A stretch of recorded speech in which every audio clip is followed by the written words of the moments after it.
Many fabrics are made through different methods of fabrication, such as weaving, knitting, lace making or non-woven technology and other things. But these fabrics are made generally, and when you want to actually make them to suit for a particular end use, then we need to prepare them. So, the fabrics available in the market today are finished in one way or other, so that a consumer buys the fabric to suit a particular end use. A finish is anything that is done to a fiber, yarn or fabric before or after fabric construction. Now, the fabric which has not received any kind of finish is called as a grey fabric, can also be called as a grey fabric or loom state fabric. That means that this fabric has not received anything, it is just spun into a yarn, and then yarn is made into a fabric through different types of fabric construction, and it comes to the market. So, grey fabrics are available in the market. You can see them that usually cottons are wheatish color and all, and these fabrics are called as grey fabrics. Now, the other fabrics which have received some kind of finishing, they are called as finished fabrics or finished textiles, or even you can call them as converted fabrics. And so, these fabrics are usually made in a mill called a converter, and which does this finishing to the fabric. These converters, they receive the fabric in a grey state, and then they finish as per the requirement of the mill, and then give them in the form of a converted fabric. And these converters operate in two ways. One is that they will take the fabric from somebody, some mill, and then they finish as per their requirement, and then they are paid for their service. And secondly, they buy the fabric from certain mills, and then they convert them as per the factory's requirement, and then they sell these things on their own brand name. Then what is the purpose why we are giving finishing to the fabrics? One is that it improves the appearance of the fabric. For example, when you take a grey fabric, it does not look very nice, and because it has some color, off color and all, consumers may not like it, and so we need to actually alter the appearance. Secondly, the hand of the material or the fabric should be improved, and sometimes the fabric may not have the feel that is being required to us when we touch it. It may not be smooth, it may be little rough, but we need it smoother, and we need it maybe little lustrous and all. So, this hand and other things can be altered through finishing. And another one is that fabrics sometimes they are not very durable, but the durability or the serviceability of the fabric can be improved through finishing. That is one important aspect of finishing. And then sometimes when in order to give a property or a kind of material which is used for some special purpose, maybe that kind of quality or characteristic is not there in the fabric, but it can be imparted through finishing. The thing that is going on today in the market, and see, we can see the fabrics which are used in summer can also be used in the winter season, can also be used during the rainy season, and this is all because of the finishing, different types of finishing or different types of finishes that are being used for making them suitable for this particular end uses. And then we can even provide variety. For example, cotton, we have different varieties of cotton. We can even have an organdy which is very transparent when compared to the ordinary fabric, because cotton is not that transparent. So, in order to provide variety also, finishing is being done to the fabrics. But how we are going to classify them? Broadly, they can be classified into two, that is one is routine finishes and then special purpose finishes. Routine means the finishes that are given routinely, that they are required, they are essentials, that is why they are given to the material and then they are called routine. And the special purpose means depending upon the end use. For example, cotton, if it is used for the water repellency finish, yes, and it does not have water repellency. So, we need to actually bring up that kind of characteristic in the material, and thus we finish the material with that, with the chemical that can give rise the water repellency to the material. So, they are all coming under the special purpose finishes.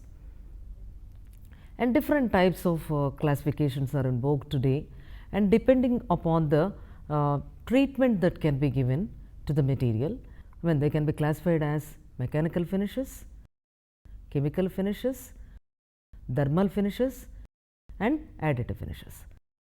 Mechanical means, that means they only alter little bit of appearance, make it more brighter and also more absorbent, and so they employ some of the machinery and maybe steam and other things, and they are able to produce this kind of changes in the fabric. The chemical finishes means they use the chemicals, and because chemicals are used, they may react with the fiber that is present in the fabric, and thus they bring about the desirable characteristics or qualities in the fabric, and so they are termed as the chemical finishes.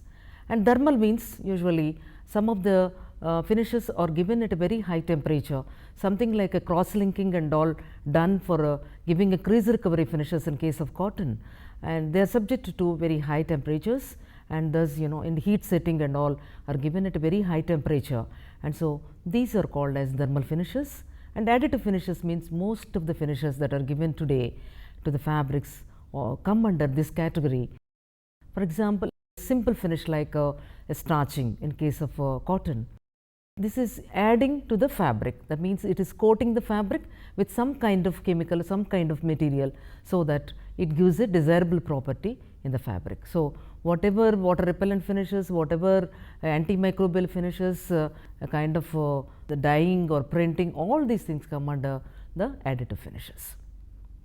So, based on the end use of the product for which it is being used, the finishes can be classified as preparatory finishes, and another one is to improve the comfort and protective properties. Those are the other finishes, second class of finishes in that. And third type of finishes are aesthetic appeal of the fabric. So, aesthetic appeal finishes, and then some of the finishes are there that they are called as the maintenance finishes. That means that the fabric needs to keep up its dimensions in order to make it that way, and some of the finishes are given, they are called as maintenance finishes. And finishes can also be classified as per the degree of performance. That means that whether the finishes are going to last for a long time or shorter time, depending upon that they are classified into permanent finishes. That means that they last throughout the life of the fabric, that means till it tears, the fabric tears. And there are semi durable finishes, that means that they are durable for certain washes, maybe say 15 washes or 20 washes or 30 washes, like that. And then another category is there that is called as temporary finishes. That means that they last till the fabric is washed, very temporarily. So, these are the classifications that we find that the fabrics are finished, and whether it is classified as a routine or special purpose, or whether it is depends upon the end use or the performance, everything finishes have to be given to the materials in order to make them suitable for the end use, and also for the use of the consumer without having any problems. They will have the lot of satisfaction when these finishes are done properly and the fabrics are finished properly.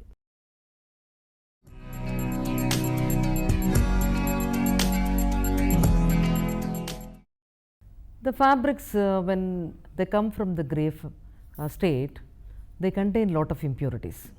These impurities are being picked up by textiles during maybe at the fiber stage, or it may be during the spinning process or during the fabric construction and all.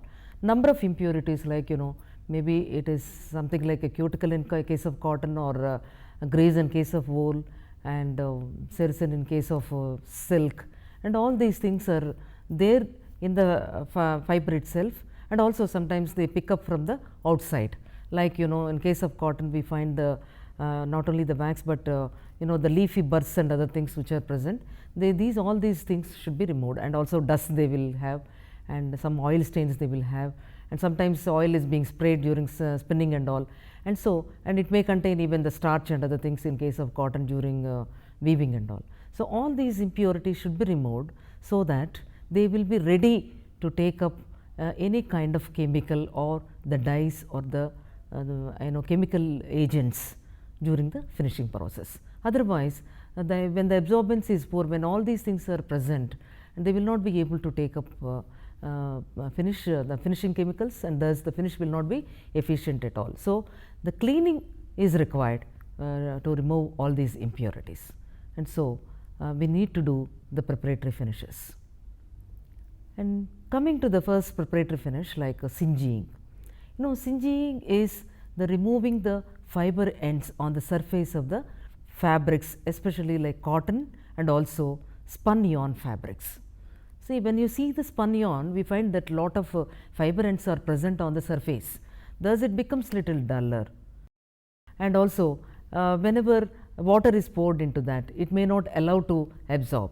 So, in order to improve the absorbency and also to be away from the interference of these fiber ends, we need to remove them. Singeing probably may be the first step for all these spun yarn fabrics, wherein the protruding ends are removed and making it plain and smooth. Also, the fabric becomes little brighter. So, this is called singeing. We can even call it as gassing. And in this, there are open flames. In the singeing machine may contain a rod like or something which is as broader as the fabric, and it may contain small perforations through which the gas comes. And so, the fabric is made to pass over the open flame, and in a split second, if you keep it for a long time, definitely it catches fire, but it is done in a split second, so that the protruding ends take up the fire and then they burn off, and then it immediately goes into water, sometimes into a desizing bath, which is arranged next to the singeing machine. So that even if some fire is picked up, it will remove the fire and nothing happens to the fabric. Double singeing is also there, wherein the fabric will be subjected to removal of these fiber ends on both the sides. That means, the fabric will be passed through two flames, so that it removes the fiber ends on both the sides, and the fabric comes out smoother. And so, this is subjected to fabrics which are going to be reversible fabrics, otherwise it is not required. So, only one side if you can do it, that means the face side of the fabric, that will be enough. And sometimes even we have copper plates which are red hot, they can also do the burning of these fiber ends, and so sometimes the singeing machines will also contain the copper plates which are red hot. Thus, we will be able to remove the fabric, and the fabric comes out of this singeing machine will be smooth and will be little brighter and without any fiber ends, and which will improve their absorbency later, which we can see it. So, immediately after the singeing, it will get into the desizing bath or something. Desizing. Desizing is the removal of the starch and other additives that are added to the fabric, and while making yarns or while making the fabrics. It is customary that the pop yarns are usually starched in order to withstand the abrasion of the shuttle that passes from one side to other. So, it provides a lot of stress on the fabric in order to withstand that stress, usually and also to provide kind of abrasion resistance. The yarns are being coated with the starch, and so this starch should be removed, and sometimes some additives are used in the size materials. So, size materials may contain some starch and other additives in order to improve the lubrication of the fabric and all. So, these should be removed in order to make the fabric little more absorbent and receive the dyes and other chemicals during the finishing process. So, it is done either by boiling the fabric in some enzyme. Today enzymes are being used instead of an alkali, or and mild alkali can also be employed for this purpose. Especially cotton fabrics, when they are boiled in this, they will be free from the starch and other additives, and then fresh for receiving some of the dyes and chemicals and get ready. Scouring is again process which is there for removal of the impurities. Then we thought of that oils are there and natural grease is there and natural cuticle is there, and some of the dust and dirt that are being picked up by the these fibers, or maybe during the spinning and during the weaving portions, all these things are there which need to be removed. For that scouring is done, especially say for cotton and also wool. In case of wool, it is usually done at the fiber stage to remove the grease and all, otherwise it is very difficult to handle the fiber. With lots of grease, if it gets into yarn, it will be very difficult to remove, and so it is done at the fiber stage. Whereas in case of cotton, it is usually done maybe sometimes at the yarn stage and sometimes at the fabric stage.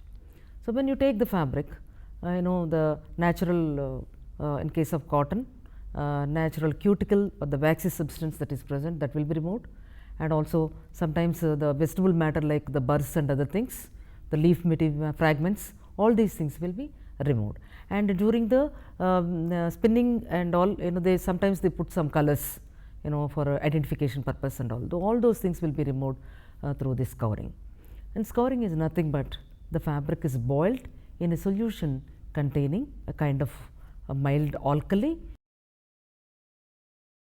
In case of cotton, alkalis will not deteriorate the fabric, and so we can use the alkali like sodium hydroxide, and which can really remove all these things and then make it ready. Sometimes soaps are also added, little bit of alkali and soaps, and then maybe some additives are added in order to make them free from all these kind of impurities. In case of wool, we have to be very careful, because wool is a little sensitive to alkalis, and so the chemicals that are being added may be little detergent which is not that alkaline, maybe at a neutral pH, that may be employed for for scouring of these materials. And then sometimes this scouring is performed in a huge pressure cooker like which are called keers.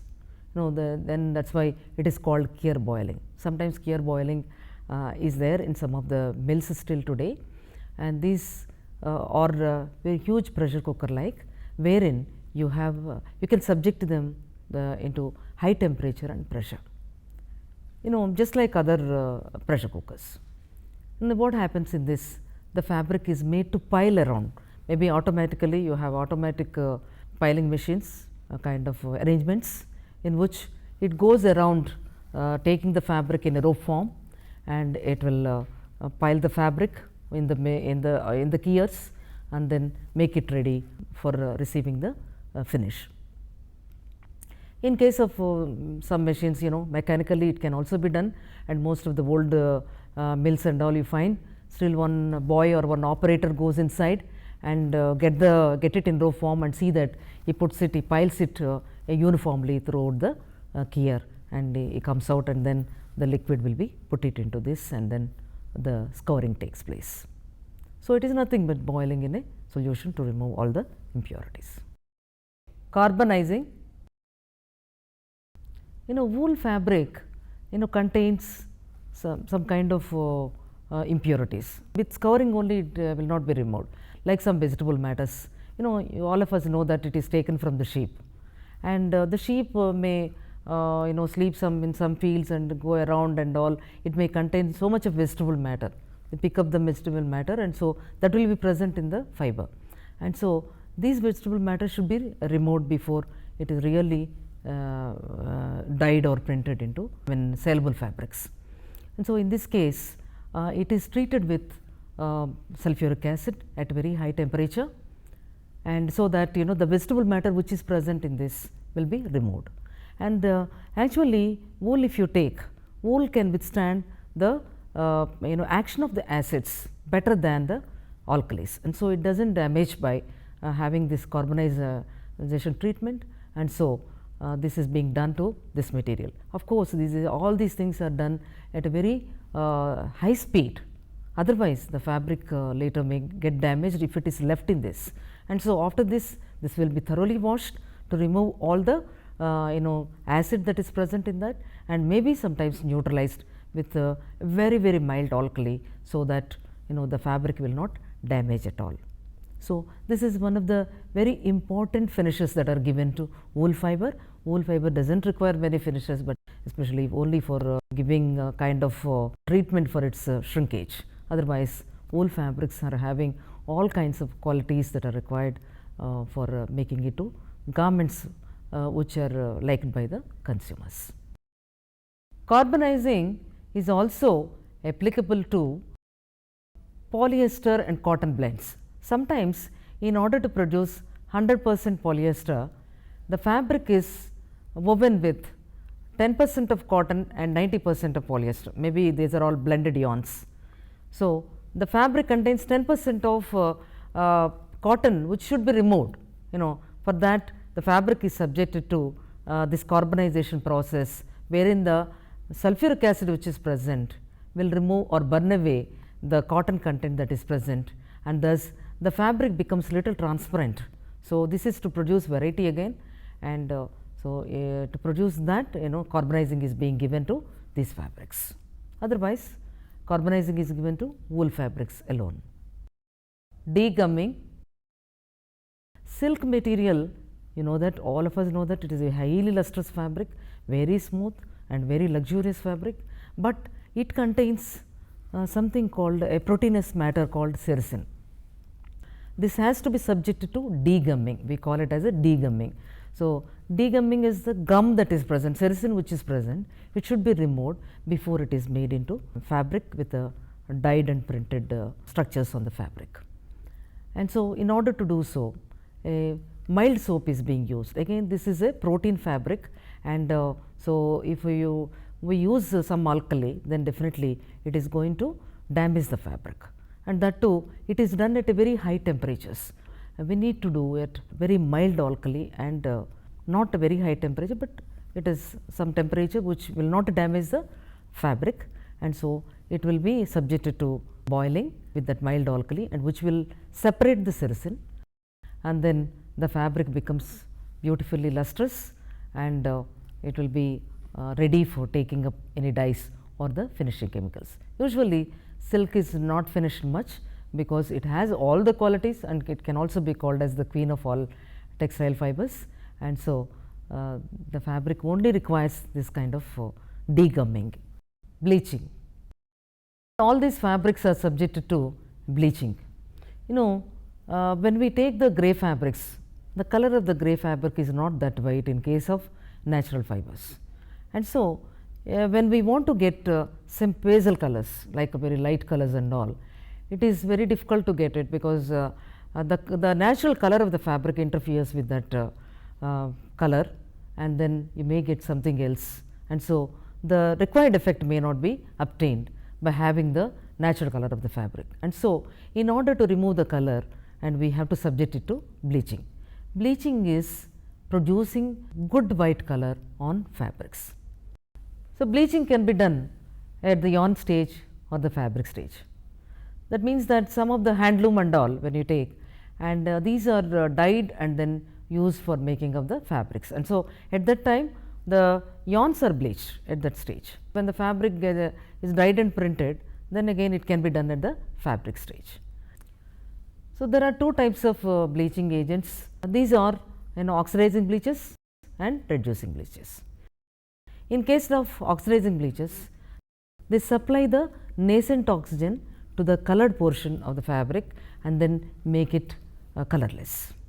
And in case of reducing bleaches, they either remove the oxygen or supply hydrogen, and thus it makes the colored portion colorless, and thus we can see the white color on the fabric. Actually, the colored portion is not actually removed, but it is there on the fabric, but because of the action of the bleach, it becomes colorless. And then this bleaching is done with mostly with the oxidizing bleaches. In case of natural fibers, say cellulosic fibers, we use bleaches such as sodium hypochlorite or hydrogen peroxide. Sodium hypochlorite is a very cheap bleach on cotton, and it is very effective on cotton. But due to pollution problems, because it is toxic in nature, and so it pollutes the whole universe, and so it is not being considered by the industries now, even though it is much cheaper. But hydrogen peroxide, because it is not that toxic and it can be easily treated, and so hydrogen peroxide is being used by the industries now. Hydrogen peroxide is also an effective bleach, and you can use it in a very small quantities like 2 to 4 grams of say per liter it is being used, and the bleaching is carried out at a higher temperature. So that even if the bleach is very less in quantity, but the efficiency goes high at a higher temperature, and it is done usually at 10 to 11 pH or 10.5 pH. So at that pH level, and the efficiency of the hydrogen peroxide goes very high. And then once the bleaching is over, the fabrics are washed to remove all kinds of impurities and any impurities that are present also, and other bleaches, and also sometimes it will be treated with a very mild alkali in case of cotton to neutralize the particular thing. Bleaching sometimes is carried out in some containers, sometimes J boxes, they are having a J shaped boxes, and the fabric is going to be piled up in that. They are first of all put up in the bleach liquor, and then they are piled up in the J box, and they are left like that for around 1 hour or so at a higher temperature, so that the bleach will act upon the fabric and make it to get a good white color. And often the scouring is also combined with the bleaching. So scouring is done in the first J box instead of kiosks and all in advanced mills and all. Now you find, and the containers are in J shape, and the first scouring happens in the first J box. That means it is piled and the scouring liquid runs into it, and the one which is scoured, and it is passed into, after washing it is passed into bleaching, in where it is again in a J box. It is left like that, and bleaching takes place in the second box. Like that, it is a continuous process in the mill. If you see each process, after singeing it may go for the scouring and then bleaching, and then the fabric may come out like that, and in between you may be having some washing and which takes place. And if you take the wool fabrics, wool fabrics are also bleached with hydrogen peroxide, and this hydrogen peroxide can be used safely on these materials, and there will not be any problem with the material. But while actually selecting, some reducing agents can also be used, but while selecting the bleaches for this wool, we have to always remember that it is very alkali sensitive, and so the bleach as well as the process of bleaching should be carefully selected in case of wool. And silk materials may not require that much of thing. Even if it is required, hydrogen peroxide can easily be used on silk materials, and thus the fabric gets very good white color. But we have to remember one thing in bleaching, that whichever bleach used, whether it is a safe bleach or whatever way it is there, but bleaching definitely deteriorates the fabric to little extent. And so we have to select the process, the kind of bleach which is becoming to the fiber, which will produce the least problem, which gives the least problem to the fabric, should be taken, and also it should be carefully handled throughout. And then there is a danger again with the over bleaching, and over bleaching can be identified with the yellowness of the fabric, and so it is very difficult to bring back the whiteness in the fabric, and so we have to be very careful with these materials. Washing.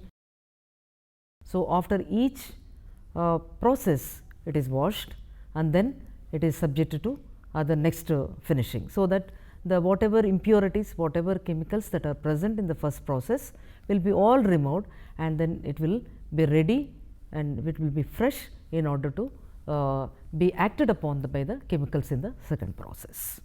Thus, the fabrics are being prepared, and then they are ready for receiving the other finishes, which are maybe special purpose finishes or maintenance finishes, so that the efficiency of the finish depends upon how they are prepared, how well they are prepared, receive the dyes or chemicals and all, so that we are spending much on the other finishes, and so it will be economical also, and it will be effective when preparative finishes are very good.